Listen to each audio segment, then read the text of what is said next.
Hello everyone and welcome back to my channel. If you're new here, my name is Rose, and if you're returning, thank you so much for your support. In today's video, I'm going to talk about becoming the change we want to see in the world.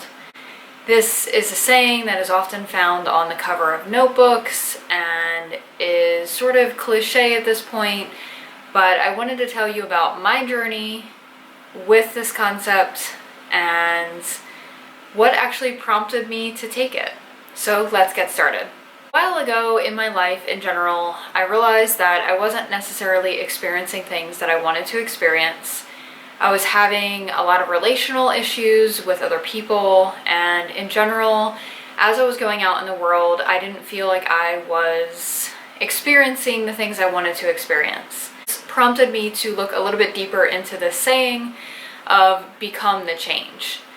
And in order to start this journey, I thought, well, who do I most want to be like in my life? If I could replicate a specific relationship in my life or a specific person in my life who I especially appreciate or who I know loves me, what would that look like if everybody acted like that person? I quickly started thinking about my grandmother. She is on my vision board from many years ago, as well as the things I think she embodies, which are the fruits of the spirit. I think about my grandmother, despite all sorts of reasons for her to have maybe strayed away from the fruits of the spirit, she always embodied these things, at least when she was around me, and she is someone that I constantly think about and seek to be on a regular basis. In order for me to take this realization and turn it into something actionable so that I could actually become more like her, without drastically changing overnight, I did some research and realized that a prayer from my childhood kept coming up in my mind, called the Prayer of St. Francis. The Prayer of St. Francis talks about bringing peace to situations. Not just hoping for peace or praying for peace, but actually being the one that brings the peace into the situation. Now, this can obviously be rather difficult, especially when you're one-on-one with someone and perhaps they aren't a very peaceful person, or you yourself find yourself in conflict with them specifically. I think in many situations in life, it takes two to tango, right? So there can be instances when you and that person just don't mix very well. I started to realize that I could change the way I was coming to the situation. I could come to it more peaceful. I could come to it calmer. And the situation changed, and it was my first experience with becoming the change. I saw a pretty rapid difference in the situation. There's been many times in my life that I just need a bit of encouragement or inspiration or a reason to believe that everything's going to be okay. In those moments, I turn to the internet quite a bit, or I would turn to people in my life who have a little bit more life experience than I do, and examples of where life was rather difficult for them in the past and they were able to overcome those things and everything turned out okay. So I turned my whole sort of side gig here, my blog and my channel, into wanting to provide that sense of inspiration. Seeking to understand the other person instead of defending myself or trying to get someone else to understand my position.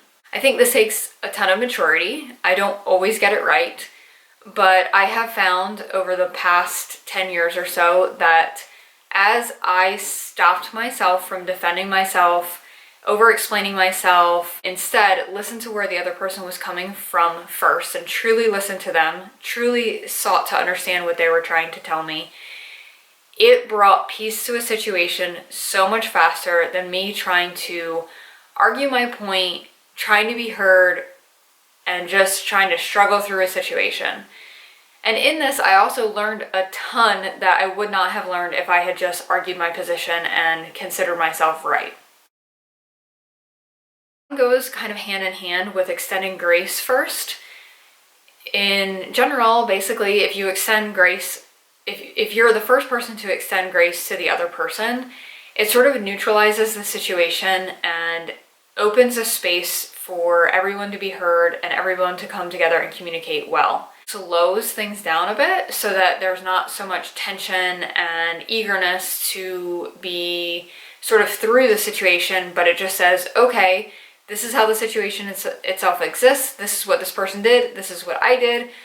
I'm going to extend grace, let it go, and then we can sit down and have a conversation about it. So those two kind of go hand in hand, but ever so slightly different, especially if you feel that the other person has offended you and not in the reverse, where you perhaps have offended another person.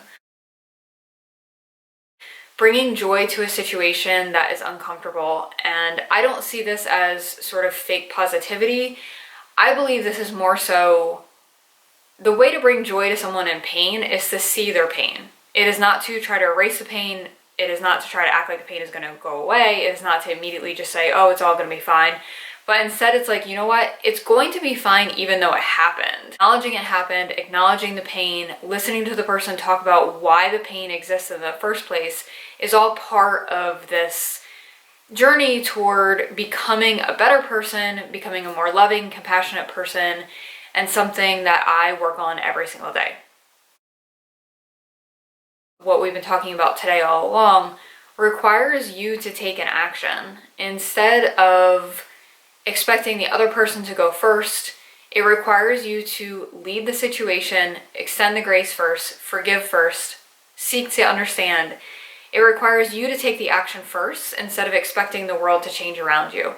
Interestingly, once you start to do this, you will see the world change around you. You will become a more easy person to get along with. You will become more adaptable in many situations, and things will come easier. It's not to say that each of these interpersonal relationship situations haven't come up since I've done this. Certainly they have. It's just a totally different feeling when you're in the midst of an argument or when you're in the midst of a disagreement. Lastly, I wanted to sort of challenge you in a way to go about your day today and maybe tomorrow as well and extend that grace. Maybe just open the door for someone, slow down a bit and don't rush through your day. Focus on how the people around you are feeling versus how you're feeling, and just see the changes that you notice in yourself and in the other people and how they respond to you.